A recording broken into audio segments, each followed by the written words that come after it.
오늘 데살로니가전서 5장 10절 11절 말씀을 같이 보았습니다. 여기 보니까 우리 예수님께서 늘 우리와 함께 하시기를 원하신다, 그렇게 이야기를 했어요. 임마누엘 되신 하나님이시죠. 예수님이 우리와 함께 하시려고 한다니까 그게 우리 임마누엘 되신 하나님이시다, 이렇게 볼 수 있어요.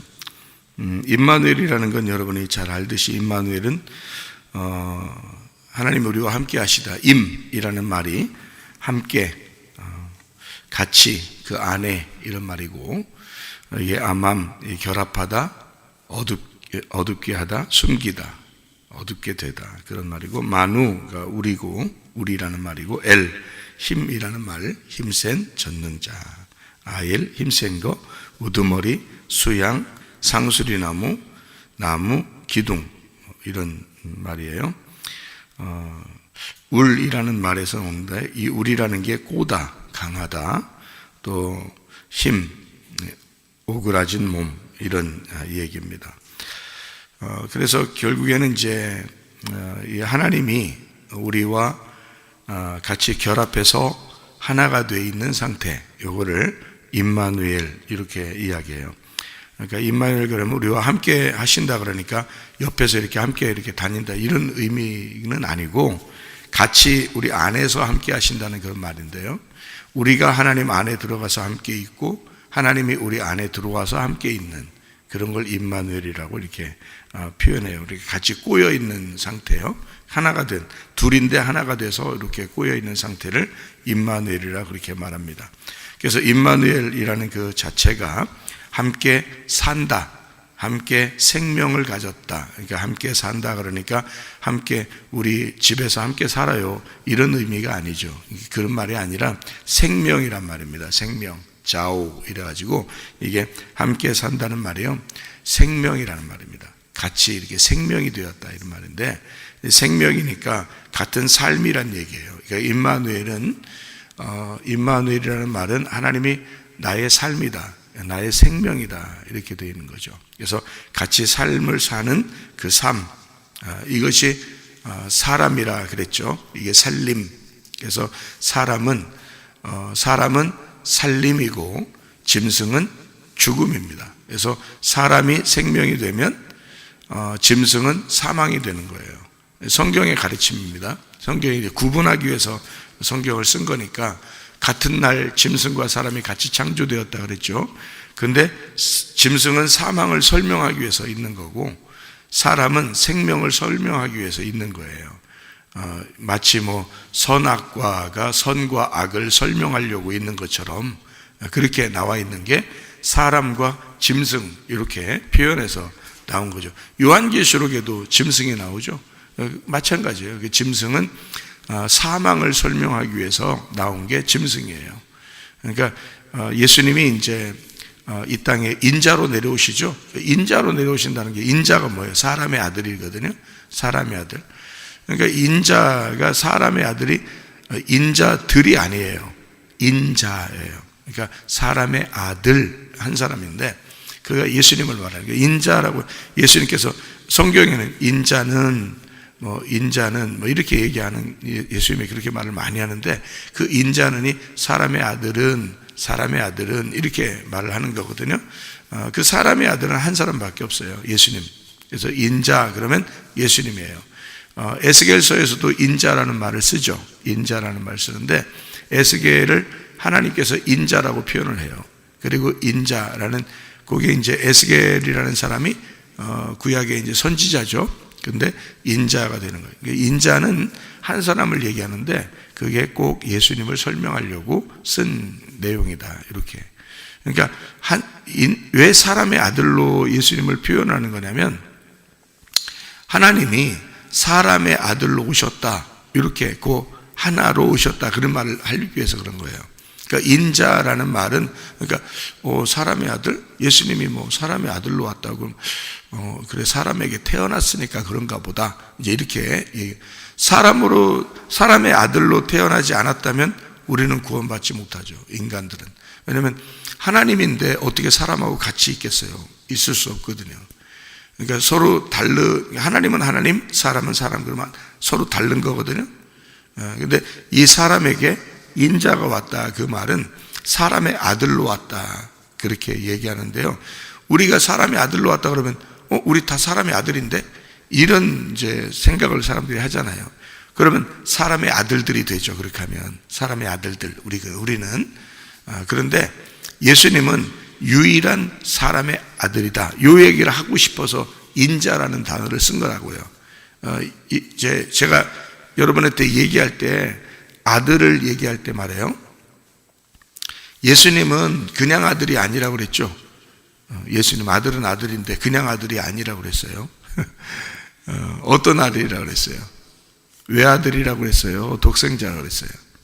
독생자라고 그랬어요. 왜 외아들하고 독생자하고 왜 틀리냐면, 외아들은 아들은 하나란 말이에요. 근데 그 딸들도 있고 형제 자매가 있는데, 형제 자매들이 있는데 아들이 하나 나왔어. 그걸 외아들이라고 그러죠. 그렇죠? 근데 독생자라고 하는 건 다르죠. 독생자는 외아들이라는 단어하고도 좀 달라요. 왜 다르냐면, 독생자는 옆에 자매들이 없어요. 자매도 없고 형제도 없고 그냥 혼자예요, 혼자. 하나만 얘기할 때는 독생자라 그래요. 그러니까 아무도 옆에 없는 거죠. 그러니까 하나만 얘기할 때 독생자라고 하는, 그 말이 인자라는 말이에요. 인자. 그러니까 그 인자라고 하는 게, 태어나긴 태어났는데 태어난 자는 하나밖에 없어, 이 말이에요. 독생자란 말이에요. 독생자. 그러니까 인자는 뭐하러 온 거예요? 그러니까 인자는 뭐하러 온 거야? 독생자로 온 거예요. 독생자는 왜 왔다 그랬죠? 독생자는 하나를 알게 하려고 왔다 그랬죠. 하나가 되게 하려고 왔다 그랬죠. 그걸 독생자라 그랬지. 생명은 하나다, 요거를 알려주기 위해서 오신 분, 하나인 생명에게 같이 되게 하려고 오신 분, 이거를 독생자라 그래요. 이걸 인자가 그 일을 하는 거라고요. 인자가. 그러니까 사람의 아들로 와서 그 일을 하는 거란 말이에요. 그거를 독생자, 하나님이 우리에게 말씀하시는 건 독생자고, 그리고 그 일을 인자가 와서 일을 담당하는 거예요. 그러니까 구약의 선지자들도 하나님이 선택을 하죠. 그런데 여러분, 희한한 건, 구약의 선지자들을 여러분 쭉 성경을 이렇게 보면요, 그 시대에 그 하나님께서 구약의 선지자들을 부를 때요, 딱 한 사람씩만 부르죠. 희한하게, 그죠? 딱 한 사람씩만 부릅니다. 모세 때엔 딱 모세만 딱 부르잖아요. 그죠? 모세만. 이게 다른 사람들은 다 모세가 이제 임명하고 그렇게 같이 있는 거지, 모세만 딱 불러요, 하나님이. 예. 엘리야 시대 때는요, 엘리야만 딱 불러요. 그 당시에 엘리사도 있었어요. 근데 엘리야만 딱 불러서 일을 해요. 그러다가 엘리사를 불러야 되겠다 그러면 엘리야는 데려가요. 그리고 엘리사만 딱 불러요. 그죠? 그러니까 다른 사람들은 다 엘리사와 같이 있을 때만 기적을 보는 거예요. 예, 참 희한하죠, 그죠? 다니엘 시대 때는요, 다니엘하고만 딱 얘기합니다. 이사야 시대에는 이사야하고만 딱 얘기해요. 히스기야 왕도 좋은 왕이라고 성경에 쓰죠, 그죠? 근데도 얘기 안 해요, 하나님이. 이사야하고만 딱 얘기해요. 왜? 한 사람하고만. 그러니까 그렇게 얘기하시는 거예요, 구약에서는. 그러니까 한 사람을 딱 부르면, 사무엘 시대 때는 사무엘하고만 딱 얘기하죠, 그죠? 그 시대가 지나면 다른 사람을 불러요. 그리고 그 사람은 사라지게 돼요.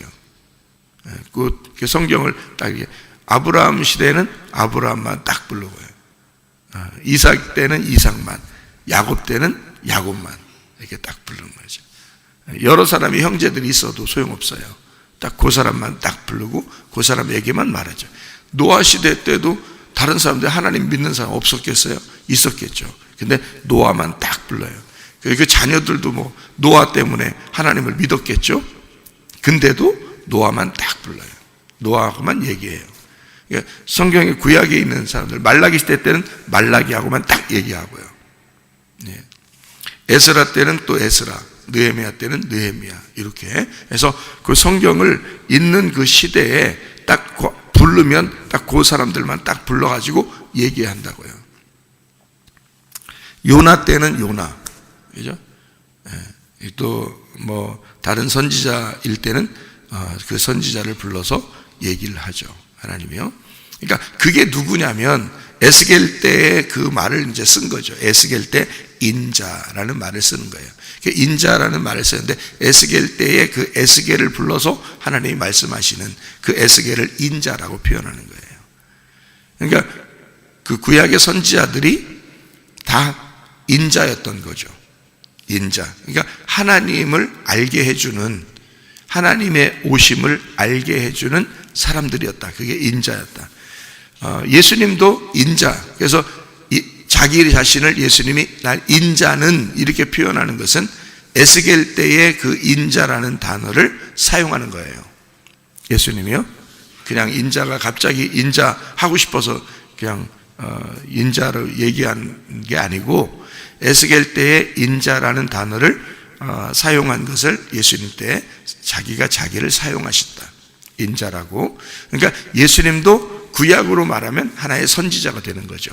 구약으로 말하면 하나의 선지자. 그리고 이 땅에 이제 보냄을 받은 실로암, 이 땅에 보냄을 받은 실로암이 예수님이었다. 그리고 그 보냄을 받은 자가 사도죠. 사도. 그래서 하나님의 그 사도, 선지자면서 사도인 예수님이죠.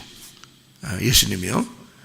그렇게 예수님이 보냄받은 인자, 독생자, 하나님과 우리를 하나 되게 만드는, 하나로 알게 하게 만드는 그런 독생자가 바로 예수님, 그 인자였다 하는 말입니다.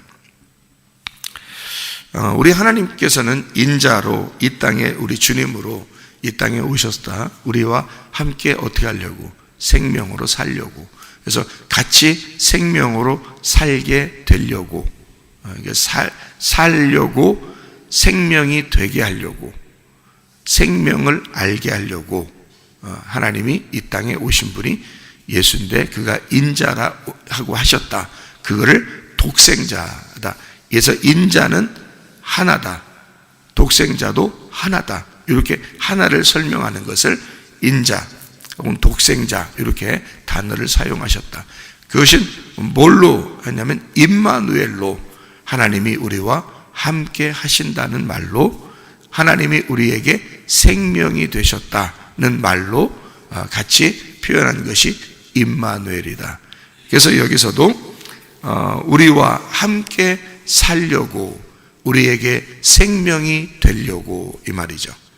우리와 함께 살려고, 생명이 되려고, 생명으로 있으려고, 이 말이에요. 그래서 우리는 예수 그리스도와 함께 생명으로 살아가야 된다. 그 말은 뭐예요? 사람으로 살아가야 된다, 이 말이죠. 사람으로. 짐승으로 살아가면 안 된다, 그 말이에요. 그러니까 사람이라는 게 뭐라고요? 삶이라고요. 삶이 뭐라고요? 살림이라고요. 그러니까 내가 가는 곳이, 내가 만나는 사람이 사는 역사가 있어야 된다. 뭐 어떻게 살아야 사는 역사예요? 밥 잘 주라는 얘기예요? 뭐 먹을 거 잘 사다 주라는 얘기예요? 살려주려고? 아니죠. 생명이 되게 해야 되죠. 생명이 되게 하려니까 생명을 집어넣어 줘야 된단 말이에요. 그럼 생명을 집어넣어 주는 사람은 내가 뭐가 있어야 생명을 집어넣어 줄 수 있겠어요? 생명이 있어야 생명을 집어넣어 주는 거예요. 그래서 여러분과 제가 먼저 말씀을 듣는 거예요. 왜냐하면 내게 생명이 있어야 되니까. 생명이 내게 있어야 생명을 전달할 거 아니에요. 그래야 살림이 될 거 아니야. 살림이라는 건 살려줘야 살림이니까.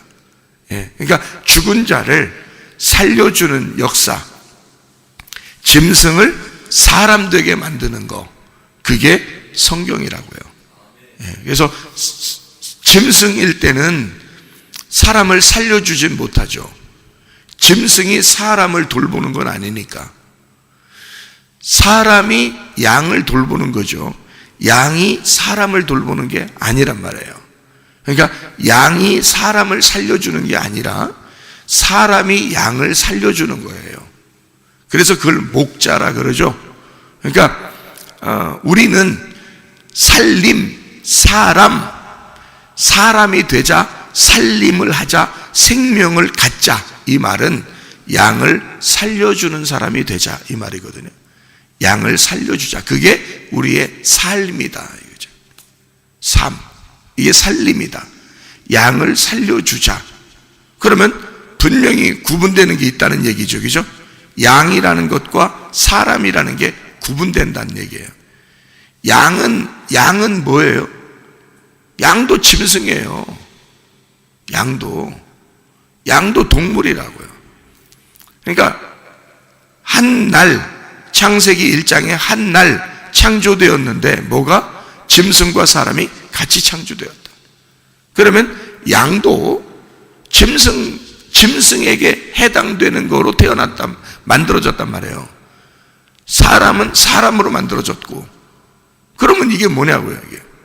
유일한 사람이 예수 그리스도라고 얘기하는 거예요. 그걸 인자라고 얘기하는 거고, 그게 독생자라는 말이야. 사람으로 태어난 자는 하나밖에 없다. 그 얘기를 하려고 하는 거죠.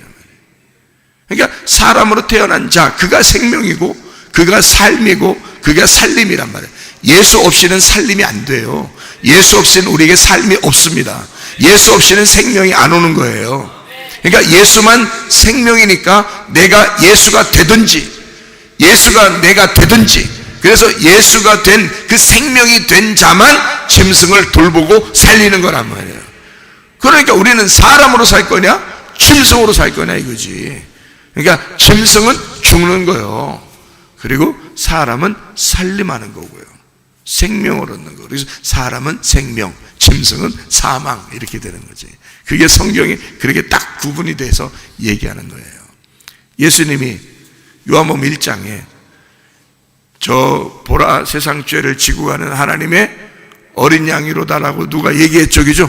침례 요한이 예수님 보고서 다 보라 세상 죄를 지고 가는 하나님의 어린 양이로다.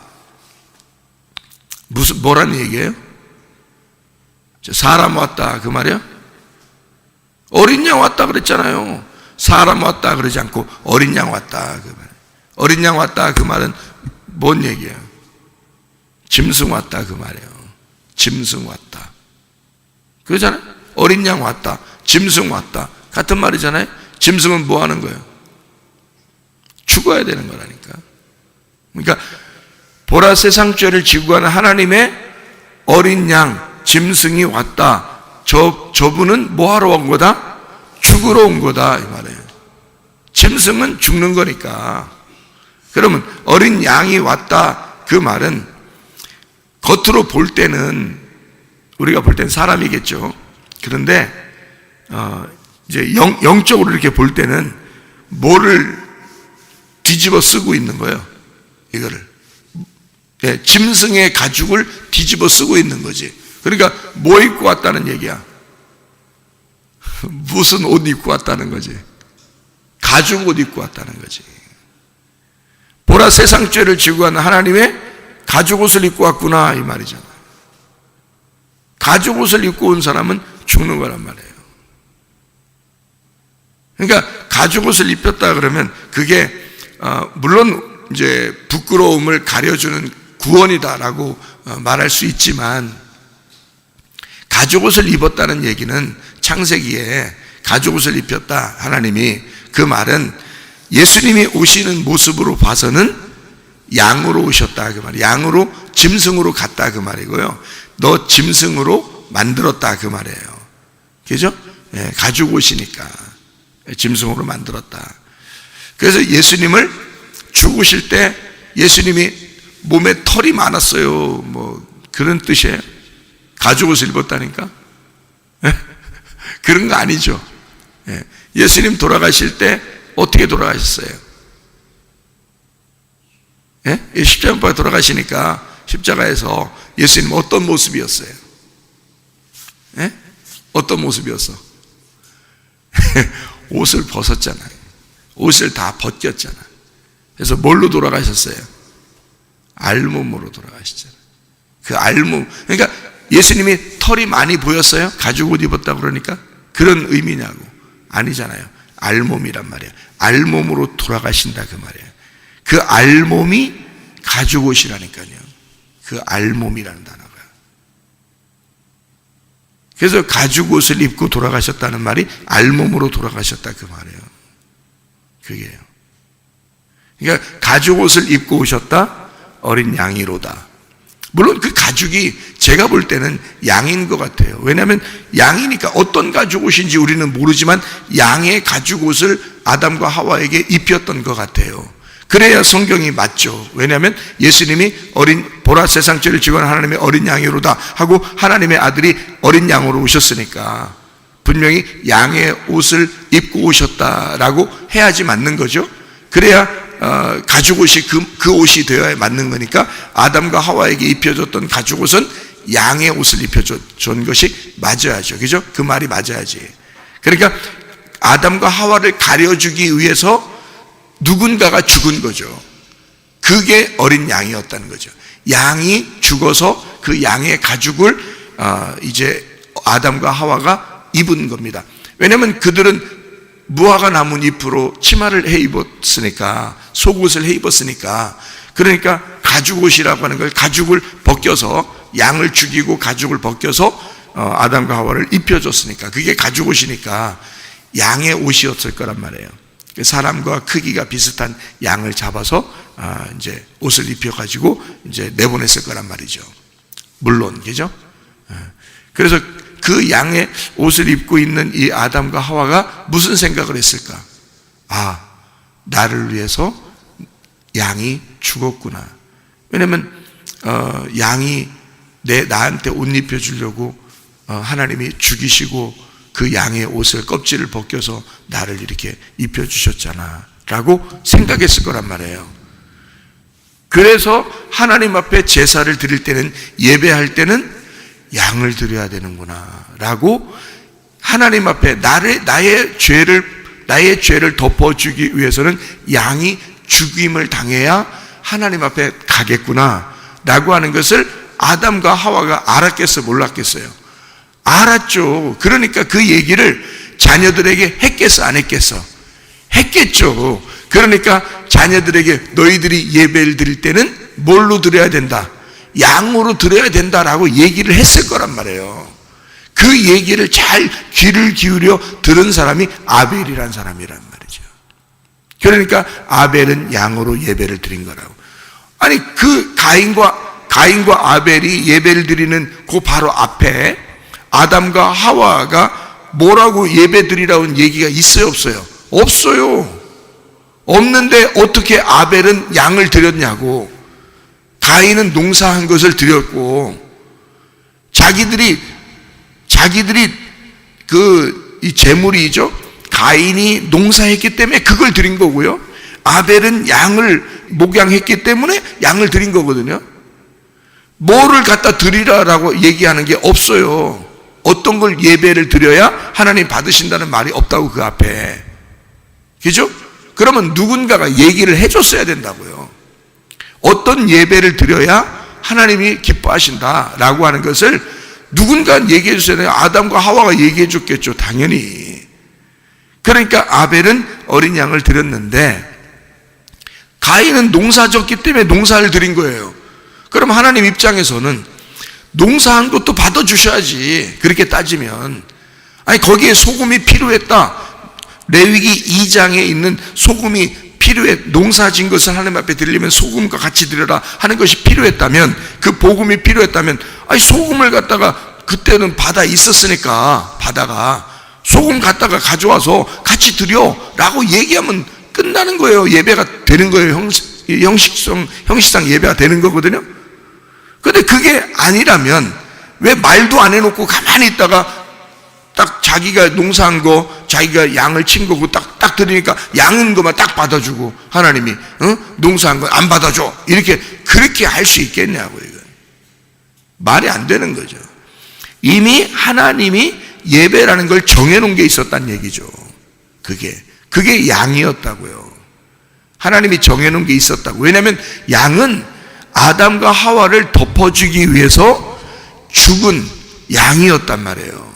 그러니까 양이 죽음으로써 아담과 하와는 그 옷을 입게 되었고 자기의 죄를, 부끄러움을 덮을 수가 있었던 거죠. 양을 통해서. 그러니까 그걸 알고 있는 아담과 하와는 분명히 그 얘기를 아벨과 가인에게 했을 거라고요. 그리고 이 아벨이라는 사람은 이제 그 양을 쳐가지고 했고, 가인은 농사했다. 그러면 가인이 만약에 그거를, 그러면 나도 양을 드려야 되겠네? 라고 생각했다면, 여러분 같으면 척 생각이 안 나겠냐고요. 그러면은 아벨한테 어떻게 하겠어요? 야, 내가 농사진 거 좀 줄 테니까 양 한 마리 줘라. 내가 양 예배를 드려야 되겠다. 이러면 되잖아요. 그러면 간단한 문제거든요. 근데 하나님은 거기에서 이제 비교를 한 거죠. 땅에서 너희들이 수고한 노력과 수고하지 않은 그냥 자라난 양하고 요거를 구분한 거죠. 그래서 그냥 자라난 양으로 하나님 앞에 드렸을 때, 다시 말하면 하나님의 어린 양이 와서 우리에게 제물이 되었을 때 그거를 받겠다는, 그걸 하나님의 성경을 쓰기 위해서 한 거죠. 일부러 이걸 알았다면, 우리처럼 이 성경을 지금 우리처럼 알았다면 가인은 아벨을 죽일 필요가 없었어요. 이걸 알았다면. 그렇잖아요? 그러니까 죽인 것 때문에 하나님이 나타나셨죠. 가인에게. 아벨을 죽인 것 때문에 하나님이 가인에게 나타나서, 가인아, 네가 아벨을 죽여보니까 알겠냐? 이렇게 나타나잖아요. 그리고 난 다음에도 가인을 구원해 준다고요. 그러니까 이게 성경을 쓰는 어떤 그 목적이라는 게 분명히 있었던 거예요. 그 줄기라는 게, 가죽 옷을 입혔던 것과 아벨이 양을 하나님 앞에 드린 것과 그 다음에 예수님을 어린 양이라고 표현한 것은 같은 얘기라는 얘기죠. 그러니까 어린 양으로 표현된 예수님이 이 땅에 오셔서 짐승으로 죽는 건 누구 때문에 죽는 거예요? 나라는 짐승 때문에 죽는 거예요. 나라는 걸 덮어주기 위해서. 그러니까 짐승은 죽는 거라고요. 사람은 사는 거라고요. 그러니까 짐승은 죽는 거고 사람은 살림을 하는 삶이란 말이에요. 사람, 그러면 너 사람아, 너 뭐하냐? 나 사는 거야. 그게 사람이야. 나는 사는 거야. 나는 생명이야. 나는 사는 거야. 그게 사람이야. 그리고 다른 사람을 살려주는 거야. 내가 삶으로, 내가 사는 것이 다른 사람이 사는 거야. 이게 사람이란 말이에요. 그러니까 사람은 복잡한 게 아니야. 사람은 뭐 이유가 있어서 사는 게 아니에요. 어떤 사람은 이유가 있어야 사람의 삶의 목적이 있다 그러는데, 이유가 없어도 사는 거예요. 그게 사람인 거예요. 사람은 이유가 있으나 이유가 없으나 사람 자체가 이유인 거예요. 사람 자체가 목적인 거예요. 예수가 이 땅에 살아 계시면 사는 자체가 살림인 거예요. 그게 살림인 거예요. 그게 생명인 거예요. 예수가 있는 존재 자체가 생명인 거라고요. 내가 이 자리에 있는 것이, 여러분이 지금 우리가 사는 그 자체가 생명인 거예요. 여러분이 있는 곳이 살림이 되어야 되는 것이고, 여러분이 있는 곳이 삶이 드러나야 돼. 삶이 풍성해야 되는 거고요. 여러분이 있는 그 자체가 생명인 거예요. 우리는 이제 더 이상 짐승이 아니니까, 짐승처럼 살려고 하는 게 아니니까. 짐승처럼 사는 것은 사망이라고요. 짐승은 있는 곳마다 사망을 준다고요. 그러나 사람은 살림을 주는 거라고요. 삶을 주는 거라고요. 생명을 주는 거라고요. 그게. 그러니 하나님이 이 땅에 인자로 내려오셨어요. 독생자로. 그분은 나를 살림하는 것입니다. 그래서 예수님은 나를 살림하시는 거예요. 생명을 주는 거예요. 그게 임마누엘이라고요. 하나님이 나와 함께 하신다. 하나님이 우리와 함께 하시려고 그런다. 그렇게 살림하시는 겁니다. 여러분도 예수 그리스도와 임마누엘 하시면서 다른 사람을 살리는 사람들이 되셔야 합니다. 11절 하나 읽고 마치도록 할게요. 데살로니가전서 5장 11절입니다. 그러므로 피차 권면하고 서로 덕을 세우기를 너희가 하는 것 같이 하라. 자, 보세요. 그러므로 피차 권면하고 서로 덕을 세우기를 너희가 하는 것 같이 하라. 뭐예요? 자, 사람 돼. 임마누엘 하나님이 나와 함께 하셔서 내게 생명이 되셨어. 내가 사람이 됐어. 그러니까 사람이 돼서 내가 사는 것이 사람을 살리는 거야. 그렇죠? 그래서 피차 권면해. 서로 덕을 세워 너희가 하는 것 같이 하라. 너희가 삶이 그것이야. 그죠? 삶이 그 자체야. 너는 다른 사람을 살리는 거야. 그죠? 피차 권면하고 서로 덕을 세워. 자, 뭘 세우라는 거야? 건축하라는 겁니다. 건축의 문제예요. 세워나가는 건축의 문제라고. 그럼 뭘로 세운다고? 말하는 거로. 너 믿음이 있느냐? 너 말씀이 있느냐? 그 믿음으로 이거를 세워나가는 거야. 이게. 자, 덕을 세운다는 말도, 피차 권면한다는 것도 다 뭘로 하는 거예요? 말로 하는 거예요. 말로. 말씀으로 하는 거라고요. 그래서 내 속에 말씀이 있어야 되는 거야. 그래서 내 속에 생명이 있어야 되는 거야. 생명이 말씀인 거예요. 말씀 없이 나는 사람이 아닌 거예요. 말씀 없이 내가 생명이 있는 게 아닌 거예요. 말씀이 있어야 생명인 거야. 생명이 있는 그 말씀이 있어야 살림이 되는 거야. 그게 세워나가는 거야. 그게 건축해 나가는 거야. 교회도 건축해 나가는 거고, 가정도 건축해 나가는 거예요. 나도 건축해 나가는 거고, 사람들을 건축해 나가는 거예요. 그게 건축이라는 거예요. 왜? 내가 생명이니까. 내가 말씀이니까. 하나님이 나와 함께 하시는 그 임마누엘, 그 주님과 오늘도 동행하다가 주님 만나시기를 바랍니다. 아멘. 기도하겠습니다. 아멘. 기도하겠습니다.